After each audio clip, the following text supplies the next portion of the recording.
کا آج ارادہ تھا ارشمیر سے ملنے کا۔ اس نے ابھی تک اس بارے میں ابری سے کوئی بات نہیں کی تھی اور نہ ہی وہ کرنا چاہتا تھا۔ وہ بس اندر ہی اندر اس کا مسئلے کا حل دیکھنا چاہتا تھا۔ آمن آفس جائے گا خیریت؟ سکندر صاحب کے ساتھ ساتھ باقی سب نے بھی چونک کر آمن اور زاویار کو دیکھا تھا۔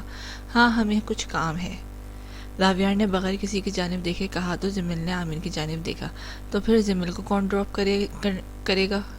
آمن کے سوال پر جمیل کچھ کہنے ہی لگی تھی جب سکندر صاحب بولے، ڈرائیور کے ساتھ جا سکتی ہے یا پھر ہم ہی آفس جاتے ہوئے ڈراپ کر دیں گے۔ ارے نہیں، آپ لوگوں کو تکلیف ہوگی، میری یونیورسٹی تو بالکل ہی الگ سائٹ پر ہے، ڈرائیور کے ساتھ چلی جاؤں گی۔ جمیل نے سہولت سے انکار کیا، اور ویسے بھی آج میں ذرا دیر سے جاؤں گی۔ 1 گھنٹہ ہے میری کلاس میں، جمیل نے کلائی پر بندی گھڑی میں وقت دیکھتے ہوئے کہا۔ تو پھر اتنی جلدی کیوں اٹھ گئی تم؟ نیند پوری کر لیتی نا؟ زینیا کے کہنے پر جمیل نے سر نفی میں ہلایا۔ الارم کا ٹائم چینج کرنا بھول گئی تھی، پھر اٹھ ہی گئی تو سوچا سب کے ساتھ ہی ناشتہ کر لیتی ہوں، بلا وجہ پھر آپ کو زحمت ہوگی۔ جمیل کی بات سنتے زینیا نے سر نفی میں ہلایا کہ اس لڑکی کا کچھ نہیں ہو سکتا۔ جمیل ہم سب تمہارے اپنے ہیں، میری بیٹی جیسی ہو تم، زحمت کیسی؟ زینیا کے کہنے پر جمیل نے مسکرا کر انہیں دیکھا۔ ادھر شدت سے صوفیہ یاد آئی تھی اور ساتھ ہی صوفیہ کی خود غرضی بھی۔ اس سے پہلے سب اس کے ذہن پر سوار ہوتا، جمیل نے گہرا سانس بھرتے خیالات جھٹکے۔ جانتی ہوں آپ سب میرے اپنے ہی ہیں، مگر اس کا مطلب یہ تو نہیں کہ آپ سب کے پیار کا ناجائز فائدہ اٹھاؤں، اس نے ہنس کر کہتے کندھے اچکائے۔ یا اللہ، لڑکی ناجائزی کہاں سے آ گئی؟ اس کے ساتھ ہی بیٹھی دردانہ بیگم نے اسے گھورا۔ وہ تو میں ویسے ہی کہہ رہی تھی، اس نے منمنانے پر آمن اسے دیکھ کر رہ گیا۔ زاویار بھائی، نوریا کا ارادہ بدل گیا کیا؟ جمیل نے کہنے پر زاویار نے کچھ الجھ کر اسے دیکھا۔ کون سا ارادہ؟ زاویار نے پہلے زینیا نے سوال کیا۔ یہی کہ وہ آپ کے ساتھ آفس جائیں گی، اس کے کہنے پر زاویار کے ماتھے پر الجھن کا جال غائب ہوا اور اسے کندھے اچکائے۔ پتہ نہیں کیا ارادے ہیں میڈم کے، صبح اٹھتی نہیں ہے وہ، زاویار کے کہنے پر جمیل نے سر ہلایا۔ لگتا ہے زاویار کی اسسٹنٹ سے جیلس نہیں ہوئی وہ، آمن کے کہنے پر وہ بے اختیار ہی ہنسا۔ ہاں بالکل بھی جیلس نہیں ہوتی، اپنا کہکا دباتے اس نے کہا تھا۔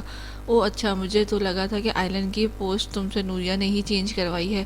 سکندر صاحب نے چائے کا سپ لیتے گفتگو میں حصہ لیا تو زاویار سمیت باقی سب نے ان کی جانب دیکھا۔ کیا مطلب، آئلینڈ کی پوسٹ چینج کر دی؟ آمن نے حیرت سے زاویار کو دیکھا۔ ہاں وہ بس کرنی پڑی۔ آمن کی طرف سے ہوئے اس سوال پر وہ گڑبڑایا، کیونکہ وہ آئلینڈ کو لایا ہی اس لیے تھا کہ آئلینڈ اس کی اسسٹنٹ تھی، اب اس کی پوسٹ چینج کر دینا کچھ عجیب ہی بات تھی۔ سیدھی سی بات ہے بھائی، نوریا کو آئلینڈ پسند نہیں تھی، اور ظاہر ہے کون سی بیوی برداشت کرے گی اب زاویار بھائی کا آئلینڈ کی پوسٹ چینج کر دینا تو بنتا تھا۔ جمیل نے شریر انداز پر زاویار نے کندھے اچکائے اور مسکرایا۔ یعنی اس کی بات پر اتفاق تھا؟ او گاڈ، واقعی زاویار پہلی بار کوئی اچھا کام کیا ہے تم نے، ماشاءاللہ، زینیا نے داد دیتے ہوئے باقاعدہ زاویار کا کندھا تھپ تھپایا تو زاویار نے خفگی سے ماں کو دیکھا۔ آپ تو ایسے کہہ رہی ہیں جیسے زندگی میں کبھی کوئی سیدھا کام کیا ہی نہیں میں نے۔ زاویار ان کی بات کا برا مان گیا۔ تو اس میں کوئی شک ہے کیا؟ دردانہ بیگم نے خود کو لا تعلق ظاہر کرتے ہوئے بھی لقمہ دیا تو زاویار کا منہ کھل گیا۔ اللہ اللہ دادو جان، آپ کم از کم آپ سے یہ توقع نہیں تھی، اور مجھے تو تم سے کوئی توقع ہے ہی نہیں۔ زینیا تعصب سے بولی تو زاویار کے پاس کہنے کو لفظ ہی نہ بچے۔ یہ مجھے کیا ہو گیا ہے آپ لوگوں کو؟ اس نے باری باری زینیا اور دردانہ بیگم کو دیکھا۔ اف زاوی بھائی، دل پر کیوں لے رہے ہیں؟ جمیل نے زاویار کے تاثرات سے لطف اندوز ہوتے ہنس کر کہا۔ ان کی بھی تو سنو، توبہ توبہ، وہ ناراضگی سے کہتا ناشتہ ختم کرنے لگا تو زینیا اور باقی سب بھی ہنس دیے۔ السلام علیکم، نوک کر کے اس کے آفس میں داخل ہوتے عامر نے سلام کیا تو ارشمیر نے چونک کر اسے دیکھا۔ وعلیکم السلام۔ ڈاکٹر آمن اپنے ہاسپٹل کا راستہ بھٹک گئے کیا؟ ارشمیر نے کرسی سے اٹھ کر اسے گلے لگایا، چہرے پر خوشگوار حیرت تھی۔ جان بوجھ کر بھٹکنا پڑا، آمن ہنس کر بولا تو ارشمیر نے اسے بیٹھنے کا اشارہ کیا۔ بیٹھو، کیا پیو گے یا پھر کھاؤ گے؟ واپس اپنی جگہ پر آتے ارشمیر نے اس سے سوال کیا۔ کچھ بھی نہیں، میں ناشتہ کر کے آیا ہوں۔ زبردست، پھر یقیناً میرا دیدار کرنے تو نہیں آئے ہوگے؟ ارشمیر نے شوخی سے کہنے پر وہ ہنس دیا۔ کہہ سکتے ہیں، ویسے بات کال پر بھی ہو سکتی تھی، مگر سوچا آپ کا دیدار کر لینا چاہیے۔ ارشمیر نے آنکھیں چھوٹی کرتے مشکوک انداز میں اسے دیکھا۔ اوہو، اب ایسے مت دیکھیں، میں پہلے ہی بہت ہمت جمع کر کے آیا ہوں، اور ویسے ہی آپ بہت خطرناک لگتے ہیں۔ ارشمیر اپنے کہکے کو روک نہ سکا اور آفس میں اس کی ہنسی گونجی۔ فکر نہ کرو، کم از کم تمہیں اٹھا کر پھینکوں گا نہیں۔ آمن ہلکا سا ہنسا، پھر گہرا سانس بھرا۔ حدید کیسا ہے؟ اس نے کسی طرح بات شروع کی، حالانکہ وہ کچھ سوچ کر نہیں آیا تھا، اسے معلوم نہیں تھا اس نے کیا کہنا ہے، مگر وہ بس اس کے سامنے موجود تھا۔ حدید ٹھیک ہے، بس کافی بور ہو رہا ہے گھر پر کیونکہ اس کا اسکول آف ہے، سوچ رہا تھا ایڈمیشن کرا دوں اب کیونکہ ریاست نگر واپس جانے کا فی الوقت ارادہ نہیں میرا۔ وہ پیپر ویٹس ہاتھ میں گھماتے اسے اپنے ارادے سے آگاہ کر رہا تھا۔ اس کی بات سنتے عامر نے سر اس بات میں ہلایا۔ حدید کا ذکر کرنا آسان تھا مگر اس کی ماں کا ذکر کرنا ذرا مشکل کام تھا۔ وہ اشمیر سے ابرز کا حال نہیں پوچھ سکتا تھا۔ اور ولیمے پر نہیں آئے تھے آپ؟ راویار نے بتایا تھا کہ آپ کی دادی بیمار ہیں۔ وہ کیسی ہیں اب؟ اماں کافی بہتر ہیں، اللہ کا کرم ہے، بس تھوڑی زیادہ ہی کمزوری اور خون کی کمی ہے، کچھ عمر کا بھی تقاضا ہے۔ دی جان واقعی پہلے سے بہت بہتر تھی مگر یہ بھی حقیقت تھی کہ خون کی کمی اور کڈنیز فیل ہونے کے باعث وہ اندر ہی اندر ختم ہو رہی تھیں۔ آمن کو کچھ الجھے لگ رہے ہو، سب ٹھیک ہے نا؟ کوئی پریشانی والی بات ہے کیا؟ اس کی خاموشی پر اشمیر نے اس کا چہرہ پڑھتے کہا اور ہاتھ میں پکڑا پیپر ویٹ میز پر رکھ کر سنجیدہ ہوا۔ ہاں، اتنی پریشانی کی بات نہیں مگر مسئلہ تھوڑا سنگین ہے۔ آمن نے ایک ہاتھ سے ماتھا مسئلہ تو اشمیر نے دونوں ہاتھوں کی انگلیاں آپس میں الجھاتے میز پر رکھی۔ کیا ہوا بتاؤ؟ میں یہ ایک اتفاق تھا مگر آپ کی ایکس وائف کو میں پچھلے 1.5-2 سال سے جانتا ہوں اور اسی سلسلے میں بات کرنے آیا ہوں۔ آمن کی بات سنتے اشمیر کی آنکھیں ذرا حیرت سے کھل گئیں۔ اس نے بے یقینی کی کیفیت میں آمن کو دیکھا اور پھر اس کی آنکھوں کے سامنے ابریش کا چہرہ منڈلایا۔ اشمیر نے جبڑے بھینچ لیے۔ آج تم سوئی نہیں؟ وہ اپنے کمرے سے نکلی تو رامین کو چائے پیتا دیکھ کر اس نے سوال کیا۔ وہ روزانہ اشمیر کے آفس جانے کے بعد دی جان کو سوپ پلاتی تھی اور دوبارہ سو جایا کرتی تھی مگر آج اسے لاؤنج میں بیٹھا دیکھ کر مومل اس کے پاس ہی آ گئی۔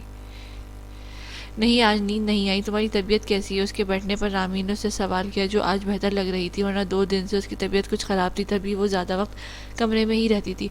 بس بہتر، بس جسم میں درد پڑ گیا ہے، لیٹ لیٹ کر 2-4 کام کروں گی تو ٹھیک ہو جاؤں گی انشاءاللہ۔ مومل، کچھ تمہیں آفس والوں کی طرف سے کوئی میل آئی؟ رامین نے یاد آنے پر ذکر چھیڑا تو مومل نے سر ہلایا۔ یقین کرو ابھی لیپ ٹاپ بند کر کے آئی ہوں، میل تو آ گئی ہے، انٹرویو کے لیے جانا ہے کل ہی مگر میں سوچ رہی ہوں کہ رہنے دیتی ہوں، نہیں جاتی۔ رامین نے حیرت سے اسے دیکھا۔ کیا مطلب نہیں جاتی؟ کیوں، کیا ہوا؟ خود سوچو، دی جان کا خیال کون رکھے گا؟ انہیں دوائیں دینی ہوتی ہیں، ٹائم ٹو ٹائم کچھ کھلانا ہوتا ہے یا سوپ وغیرہ بنانا ہوتا ہے۔ اب یہ ذمہ داری بابا تو نہیں دے سکتے، وہ بس دی جان کی دوائیاں کھلا سکتے۔ پھر حدید بھی تو ہے، انٹرنشپ کے لیے جاؤں گی تو ظاہر ہے شام میں واپس آؤں گی۔ مومل نے ساری وجوہات اس کے سامنے رکھی تو رامین نے چائے کا کپ خالی کر کے میز پر رکھا۔ مومل، میں ہوں تو صحیح، میں کل ہی اس بارے میں سوچ رہی تھی۔ اشمیر تو چاہتے تھے کہ میں آج ان کے آفس جاؤں لیکن میں نے انہیں منع کر دیا کہ گھر کی ذمہ داری جس کے بارے میں مجھے پہلے خیال ہی نہیں آیا، لیکن اب جب مجھے پتہ ہے تو میں دی جان کو جان بوجھ کر کیوں آفس چلی جاؤں۔ مومل کو ساری بات سنتے رامین نے اسے اپنے ارادوں سے آگاہ کیا تو وہ سر انکار میں ہلانے لگی۔ ہرگز نہیں، دی جان اور بابا کی ذمہ داری تمہارے سر نہیں ہے رامین، تم اس گھر کی بہو ہو مگر اس کا مطلب یہ نہیں کہ یہ ذمہ داری بھی تمہیں سونپ دی جائے۔ تمہاری ذمہ داری صرف بھائی ہیں اور اگر میری آلریڈی جاب ہوتی تو سمجھ میں آتا کہ میں چھوڑ نہیں سکتی مگر ابھی جب ایسا کچھ ہے ہی نہیں تو میں کیوں تمہیں روکوں؟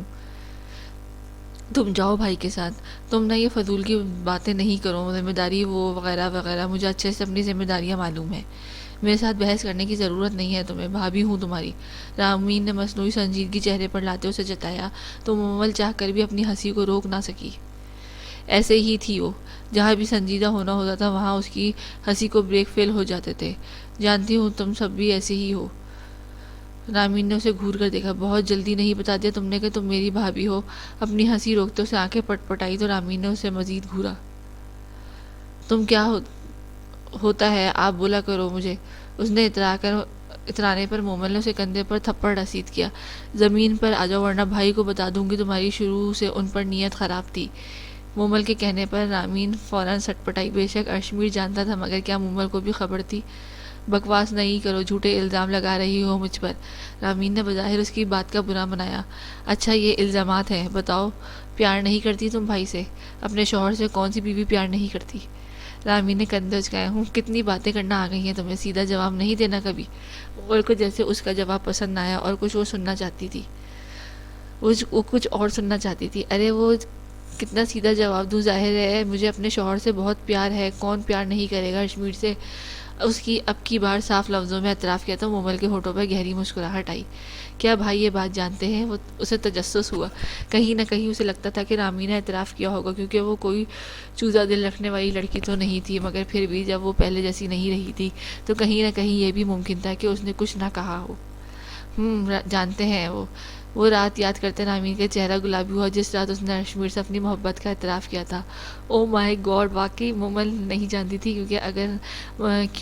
مگر رامین کا جواب سنتی وہ خوشی سے اچھل پڑی۔ ہاں وہ سب جانتے ہیں۔ کیا مطلب سب سے مراد؟ مومل نے الجھ کر اسے دیکھا۔ سب سے مراد یہ کہ میں کب سے انہیں پسند کرتی ہوں اور اف مومل خاموش ہو جاؤ۔ رامین کو جب احساس ہوا کہ وہ کیا کہہ رہی ہے تو اس نے بات ادھوری چھوڑتی مومل کو گھورا۔ ایک منٹ، کیا مطلب؟ تم کب سے پسند کرتی ہو انہیں؟ رامین کی بات پکڑتے اس نے فوراً سوال کیا۔ اوہو، کیسے عجیب سوال کر رہی ہو، ظاہر ہے نکاح کے بعد تو محبت ہونی ہی تھی۔ وہی سب، رامین نے تیزی سے کہا۔ وہ بس اس سوال سے آگے بڑھنا چاہتی تھی، چہرہ بلا وجہ ہی گلال ہو رہا تھا۔ مومل نے مشکوک نظروں سے اسے دیکھا، پھر اس کی بات سے اتفاق کرتے سر ہلایا۔ اور بھائی نے کیا کہا؟ اس کی آنکھوں میں نظر آتا وہ تم سے محبت کرتے ہیں، انہوں نے اعتراف کیا۔ مومل کے سوال پر رامین کا چہرہ ایک مرتبہ پھر گلابی ہوا۔ ہاں ایسا ہی ہے، نہ جانے کیوں اس شخص کے بارے میں گفتگو کرنے پر بھی اسے شرم نے گھیرے میں لیا تھا، ایسے تو وہ کبھی نہیں تھی۔ ہائے اللہ، سچی بتا دو رومی۔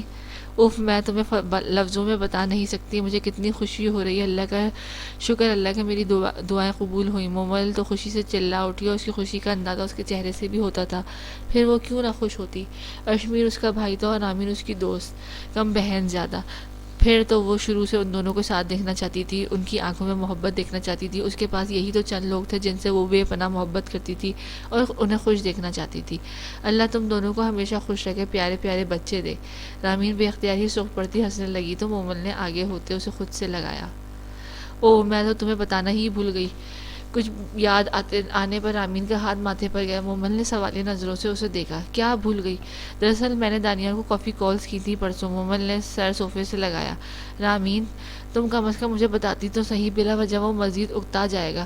نہیں مومل، ایسا نہیں ہے، میں اسے سالوں سے جانتی ہوں۔ رامین کے کہنے پر مومل خاموش ہی رہی۔ خیر، اس نے کال اٹینڈ نہیں کی میری۔ مومل کو مایوسی ہوئی، اس کے چہرے پر آنے والے تاثرات سے اندازہ ہو رہا تھا۔ البتہ اس کی بڑی بہن کی بیٹی نے کال پک کی تھی۔ مومل نے چونک کر رامین کو دیکھا۔ بڑی بہن کی بیٹی؟ وہ تو ملیشیا ہوتی ہے نا؟ ہاں وہی ہوتی ہے۔ میں نے اس سے بات کرنے کی کوشش کی مگر 1 منٹ بعد ہی اس نے کال کاٹ دی، غلطی سے کٹ گئی۔ وہ میں نہیں جانتی، مگر بس اس نے بتایا کہ دانیال گھر پر نہیں ہے۔ مومل چند لمحے کچھ سوچتی رہی، پھر سر ہلایا۔ کیا کہہ سکتی تھی وہ؟ مومل، اب دیکھو وہ مصروف ہوگا نا، شاید تبھی ایسا کر رہا ہے۔ رامین نے اسے اپنی طرف سے سمجھانے کی کوشش کی تاکہ وہ اداس نہ ہو یا زیادہ کچھ سوچے نہ۔ تمہیں پریشان ہونے کی ضرورت نہیں رومی، میں نے اسے اس کے حال پر چھوڑ دیا ہے اور میں تو بالکل ٹھیک ہوں۔ مومل کو رامین کا یوں فکر مند ہونا اچھا نہیں لگا تھا اور وہ اسے بالکل بھی پریشان نہیں کرنا چاہتی تھی۔ ابھی تو اس کے مسئلوں میں کمی آئی تھی، پھر وہ اسے اپنے دکھ بتانے لگ جائے۔ فکر مند کیسے نہ ہوں؟ جب تک دانیال سے بات نہیں ہو جاتی اس کو سکون مجھے بھی نہیں آئے گا۔ اور تم اس سے بات کر کے کیا کہو گی؟ مومل نے سوالیہ نظروں سے اسے دیکھا تو وہ کچھ سوچنے لگی۔ زیادہ کچھ نہیں، مگر اس سے پوچھوں گی ضرور کہ مسئلہ کیا ہے، اسے احساس دلاؤں گی کہ وہ جو کر رہا ہے غلط کر رہا ہے۔ رامین کی کہی بات پر مومل نے گہرا سانس بھرا۔ حد ہو گئی، کیا غلط کر رہا ہے وہ؟ کیا یہ کم ہے کہ کسی کو امید دلا کر پھر اسے؟ رامین ابھی بول ہی رہی تھی جب مومل نے اس کی بات کاٹ دی۔ خدا کا نام لو رومی، خبردار ایسی کوئی بات کی تو؟ اس نے کوئی امید نہیں دلائی، یہ میں ہی پاگل ہوں جو اس کی دوستی کو غلط وے میں لے کر جا رہی تھی، صرف اس لیے کہ وہ مجھے اچھا لگتا ہے اور بس یہی۔ اس سے کبھی ایسا کچھ نہیں کہا۔ رامین نے آنکھیں گھمائی۔ کوئی سیدھی بات بھی کر لیا کرو، شروع دن سے وہ تمہیں میری وجہ سے تنگ کر رہا، اور پھر جب میرا نکاح ہو گیا اس دن کے بعد بھی اس نے تم سے رابطہ قائم رکھا اور تمہارے نظر انداز کرنے کے باوجود تم سے بات کرنے کی کوشش کرتا رہا، اور اپنی عادت لگا کر اس نے گھوسنی شروع کر دی، یہ بھی بغیر کچھ بتائے، بلا وجہ ہی۔ رامین نے بات سنتے مومل کو چپ لگی۔ اور دوسری بات کہ اب تم بچی تو نہیں ہو کہ تمہیں کسی بھی ذرا سی توجہ دی اور تمہارا جھکاؤ اس شخص کی طرف بڑھنے لگا۔ اس بات کو لائٹلی مت لو، مان لو کہ تمہیں اس سے پیار ہے۔ رامین، ایسا کچھ نہیں ہے۔ رامین کی بات سنتے ہی وہ بتکی۔ پھر کیسا ہے؟ وہ سب وقتی ہے، میں جانتی ہوں سب ٹھیک ہو جائے گا، عادت ہی تو ہے، کتنا وقت لگتا ہے ختم ہونے میں۔ رامین نے گہرا سانس بھرتے تعصب سے اسے دیکھا۔ اچھا بس اب چھوڑ دو اس بات کو، لاؤنج میں بیٹھ کے ہم ایسی باتیں کر رہے ہیں، بابا جاگ رہے ہوئے تو سن لیں گے۔ مومل نے چیپٹر کلوز کرتے کہا تو رامین نے سر ہلایا۔ اب کہاں جا رہی ہو؟ اسے اٹھتا دیکھ کر رامین نے سوال کیا۔ ناشتہ بنانے جا رہی ہوں، رہنے تو تم بیٹھو میں بناتی ہوں۔ رامین صوفے پر سے اٹھی اور اپنا خالی مگ اٹھا کر کچن میں چلی گئی۔ پیچھے مومل کے ذہن میں دانیال ہی گردش کرنے لگا۔ ویسے بھی وہ اس کے ذہن سے نکلتا ہی کب تھا، مگر وہ دونوں ہی نہیں جانتی تھی کہ اس کے ساتھ کیا ہوا تھا۔